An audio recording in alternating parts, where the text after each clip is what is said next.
As apresentações, gostaria de passar a palavra ao general Ulisses Lanes para a sua apresentação. Por força do hábito, eu peço permissão aos senhores, falarei de pé junto ao púlpito.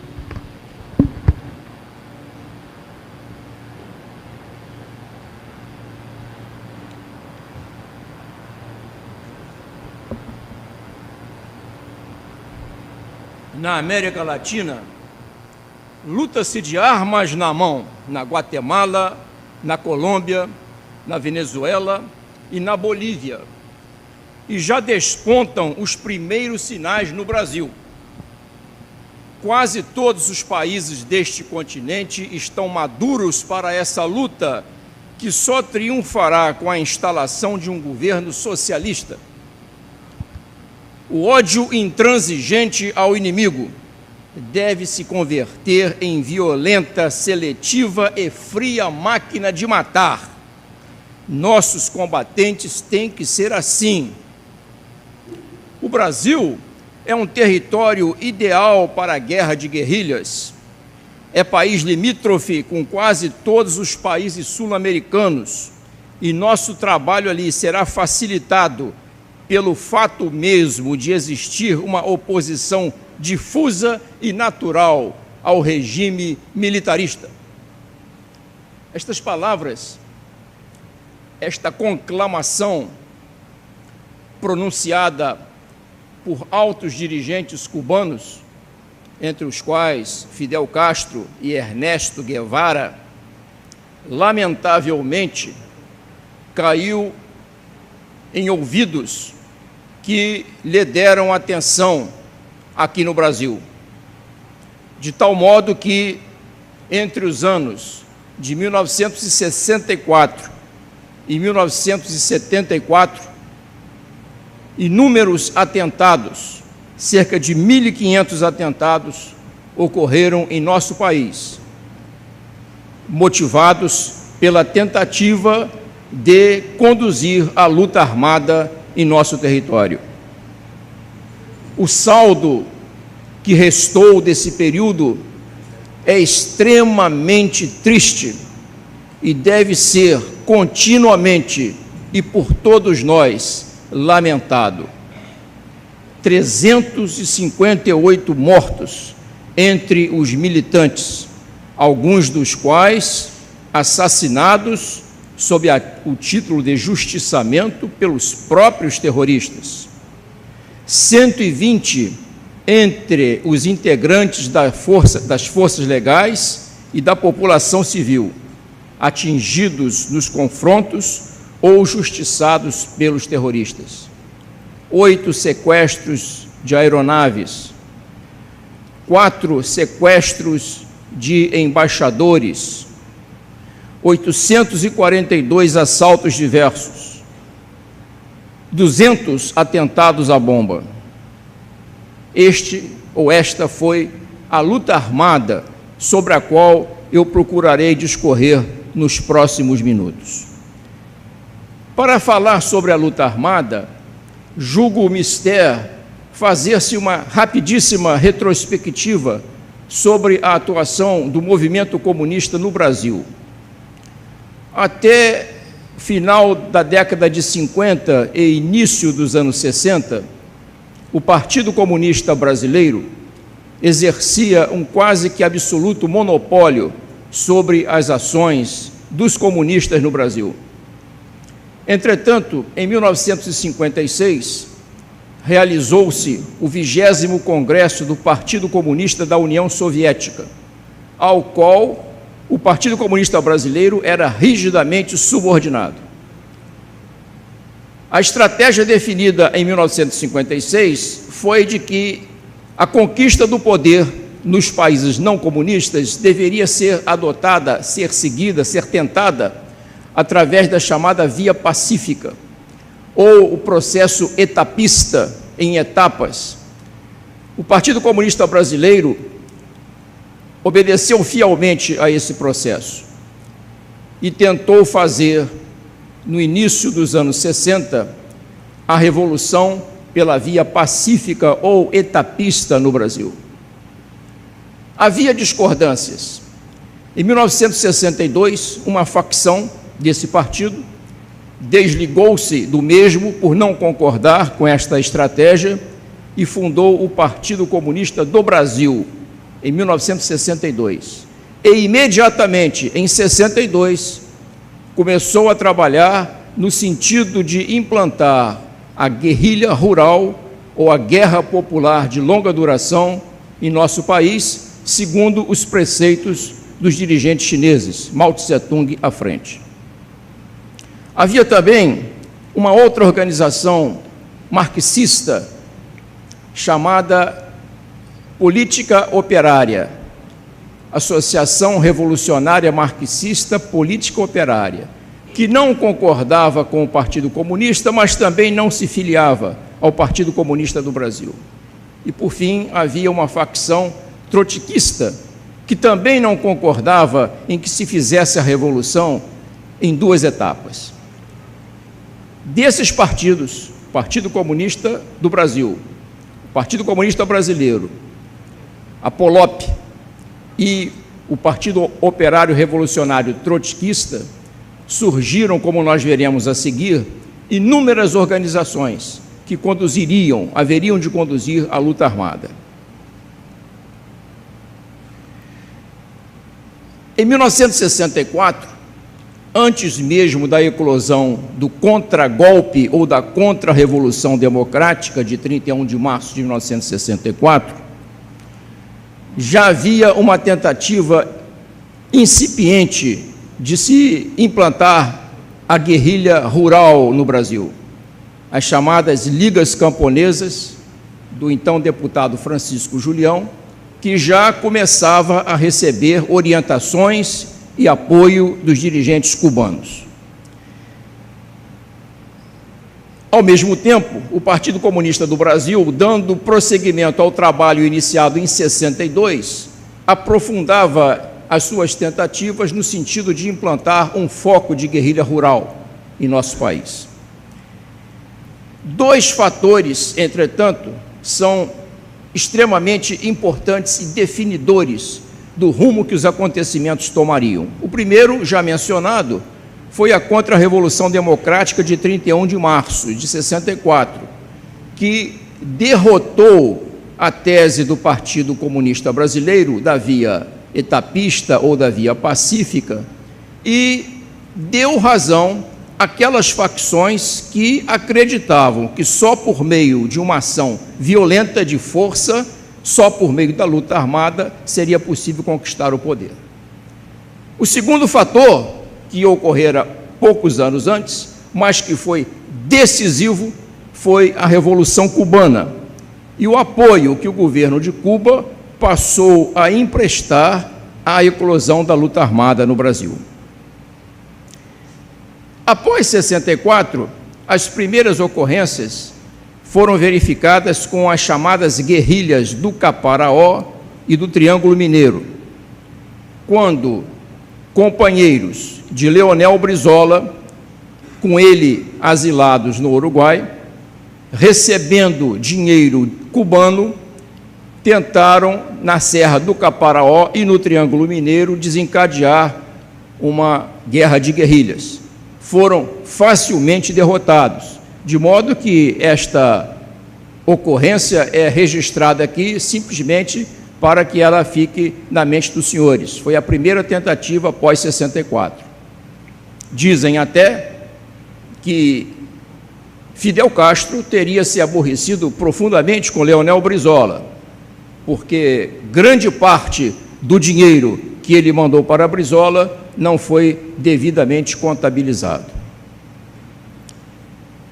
Como eu já falei, o papel de Cuba foi fundamental e ele se consubstanciaria inicialmente em janeiro de 1966, quando em Cuba foi realizada uma conferência internacional chamada Conferência da Organização de Solidariedade dos Povos da Ásia, da África e da América Latina. Ao final dessa conferência, eu friso a data, janeiro de 1966, foi criada uma organização chamada Organização Latino-Americana de Solidariedade. A sigla é OLAS, que significa em espanhol ondas. Essa OLAS propunha-se a desencadear na América Latina ondas de revolução que fariam em nosso continente vários Vietnãs e conseguiriam levar ao poder a sua facção. A OLAS tinha como objetivo unir, coordenar e estimular a luta contra o imperialismo por parte de todos os povos explorados da América Latina. Ainda em 1966, nos meses de junho e julho, aconteceria o 4º Congresso Latino-Americano de Estudantes, que ao final dos trabalhos chegou à seguinte conclamação: a luta armada constitui hoje a mais efetiva e consequente forma de luta. A tomada do poder político em diferentes países da América Latina não poderá ser feita pela via eleitoral ou parlamentar, mas pela violência. Esse congresso criou a chamada Organização Continental Latino-Americana de Estudantes, OCLAE. A OLAS e a OCLAE passaram, assim, a constituir os instrumentos principais para que Cuba difundisse e implantasse a luta armada no Brasil e no resto da América Latina. Mais tarde, em janeiro ainda, já agora de 68, um novo congresso criaria um instrumento para unir o trabalho de intelectuais, cientistas e artistas, o Congresso Cultural de Havana. A linha preconizada pelos cubanos para a deflagração da luta armada era o chamado foco guerrilheiro. O que é isso? Tradicionalmente, os comunistas entendiam que o condutor da revolução seria um partido, o Partido Comunista ou o Partido Comunista do Brasil. Os cubanos diziam o seguinte: não, a revolução tem que ser iniciada a partir de um foco guerrilheiro. Este foco guerrilheiro vai criar as condições para que lideranças apareçam, para que a população apoie, isto é muito importante, e a partir daí nós iremos nos desenvolver e conquistar o poder. Os adeptos dessa teoria ficaram conhecidos como foquistas, adeptos do foco guerrilheiro. A doutrina do foco guerrilheiro, na verdade, preconizava que as ações prioritariamente desenvolver-se-iam no campo. Nas cidades seriam feitas apenas ações para angariar recursos e conquistar a simpatia da população. Na verdade, em nosso país, o foquismo nunca chegou a seguir a sua própria doutrina. Ele iria se limitar às ações urbanas, com predomínio para os assaltos e para as atividades de cunho logístico para reforçar as organizações. Esta teoria daria margem, propiciaria o surgimento de inúmeras organizações guerrilheiras em nosso país. O Brasil foi, seguramente, o país que mais teve organizações guerrilheiras, todas, com exceção do Partido Comunista do Brasil, como veremos mais à frente, todas elas seguindo a linha foquista. Por favor, projeta aí. A conquista do poder nos países não comunistas deveria ser adotada, ser seguida, ser tentada através da chamada via pacífica, ou o processo etapista, em etapas. O Partido Comunista Brasileiro obedeceu fielmente a esse processo e tentou fazer, no início dos anos 60, a revolução pela via pacífica ou etapista no Brasil.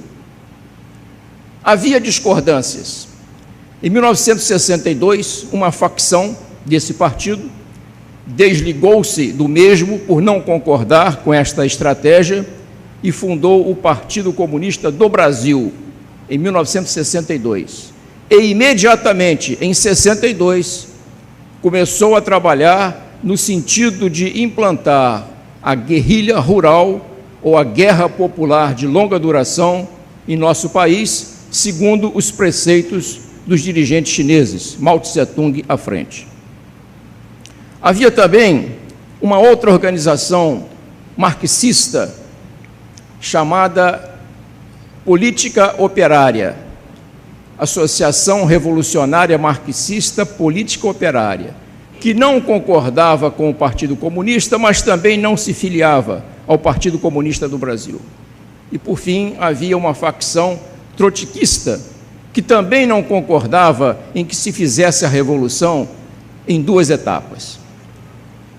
Desses partidos, o Partido Comunista do Brasil, o Partido Comunista Brasileiro, a POLOP e o Partido Operário Revolucionário Trotskista, surgiram, como nós veremos a seguir, inúmeras organizações que haveriam de conduzir a luta armada. Em 1964, antes mesmo da eclosão do contragolpe ou da contra-revolução democrática de 31 de março de 1964, 500 atentados ocorreram em nosso país, motivados pela tentativa de conduzir a luta armada em nosso território. O saldo que restou desse período é extremamente triste e deve ser continuamente e por todos nós lamentado. 358 mortos entre os militantes, alguns dos quais assassinados sob o título de justiçamento pelos próprios terroristas. 120 entre os integrantes das forças legais e da população civil, atingidos nos confrontos ou justiçados pelos terroristas. 8 sequestros de aeronaves, 4 sequestros de embaixadores, 842 assaltos diversos, 200 atentados à bomba. Esta foi a luta armada sobre a qual eu procurarei discorrer nos próximos minutos. Para falar sobre a luta armada, julgo mister fazer-se uma rapidíssima retrospectiva sobre a atuação do movimento comunista no Brasil. Até final da década de 50 e início dos anos 60, o Partido Comunista Brasileiro exercia um quase que absoluto monopólio sobre as ações dos comunistas no Brasil. Entretanto, em 1956, realizou-se o 20º Congresso do Partido Comunista da União Soviética, ao qual o Partido Comunista Brasileiro era rigidamente subordinado. A estratégia definida em 1956 foi de que já havia uma tentativa incipiente de se implantar a guerrilha rural no Brasil, as chamadas Ligas Camponesas, do então deputado Francisco Julião, que já começava a receber orientações e apoio dos dirigentes cubanos. Ao mesmo tempo, o Partido Comunista do Brasil, dando prosseguimento ao trabalho iniciado em 62, aprofundava as suas tentativas no sentido de implantar um foco de guerrilha rural em nosso país. 2 fatores, entretanto, são extremamente importantes e definidores do rumo que os acontecimentos tomariam. O primeiro, já mencionado, foi a Contra-Revolução Democrática de 31 de março de 64, que derrotou a tese do Partido Comunista Brasileiro da via etapista ou da via pacífica e deu razão àquelas facções que acreditavam que só por meio de uma ação violenta de força, só por meio da luta armada, seria possível conquistar o poder. O segundo fator, que ocorrera poucos anos antes, mas que foi decisivo, foi a Revolução Cubana e o apoio que o governo de Cuba passou a emprestar à eclosão da luta armada no Brasil. Após 64, as primeiras ocorrências foram verificadas com as chamadas guerrilhas do Caparaó e do Triângulo Mineiro, quando companheiros de Leonel Brizola, com ele asilados no Uruguai, recebendo dinheiro cubano, tentaram, na Serra do Caparaó e no Triângulo Mineiro, desencadear uma guerra de guerrilhas. Foram facilmente derrotados, de modo que esta ocorrência é registrada aqui simplesmente para que ela fique na mente dos senhores. Foi a primeira tentativa após 64. Dizem até que Fidel Castro teria se aborrecido profundamente com Leonel Brizola, porque grande parte do dinheiro que ele mandou para Brizola não foi devidamente contabilizado. Como eu já falei, o papel de Cuba foi fundamental e ele se consubstanciaria inicialmente em janeiro de 1966, quando em Cuba foi realizada uma conferência internacional chamada Conferência da Organização de Solidariedade dos Povos da Ásia, da África e da América Latina. Ao final dessa conferência, eu friso a data, janeiro de 1966, foi criada uma organização chamada Organização Latino-Americana de Solidariedade. A sigla é OLAS, que significa em espanhol ondas. Essa OLAS propunha-se a desencadear na América Latina ondas de revolução que fariam em nosso continente vários Vietnãs e conseguiriam levar ao poder a sua facção. A OLAS tinha como objetivo unir, coordenar e estimular a luta contra o imperialismo por parte de todos os povos explorados da América Latina. Ainda em 1966, nos meses de junho e julho, aconteceria o 4º Congresso Latino-Americano de Estudantes, que ao final dos trabalhos chegou à seguinte conclamação: a luta armada constitui hoje a mais efetiva e consequente forma de luta. A tomada do poder político em diferentes países da América Latina não poderá ser feita pela via eleitoral ou parlamentar, mas pela violência. Esse congresso... As apresentações, gostaria de passar a palavra ao general Ulisses Lannes para a sua apresentação. Por força do hábito, eu peço permissão aos senhores, falarei de pé junto ao púlpito.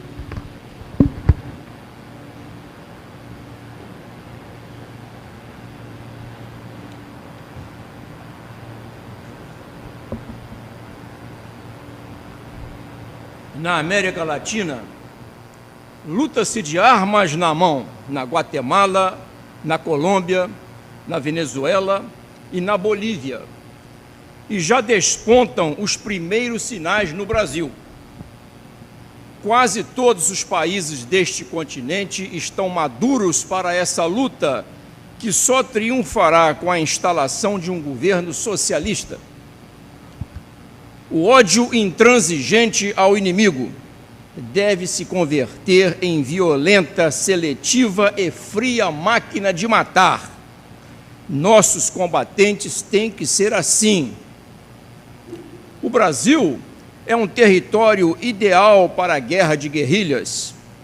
É país limítrofe com quase todos os países sul-americanos e nosso trabalho ali será facilitado pelo fato mesmo de existir uma oposição difusa e natural ao regime militarista. Estas palavras, esta conclamação pronunciada por altos dirigentes cubanos, entre os quais Fidel Castro e Ernesto Guevara, lamentavelmente caiu em ouvidos que lhe deram atenção aqui no Brasil, de tal modo que, entre os anos de 1964 e 1974, inúmeros atentados, cerca de 1.500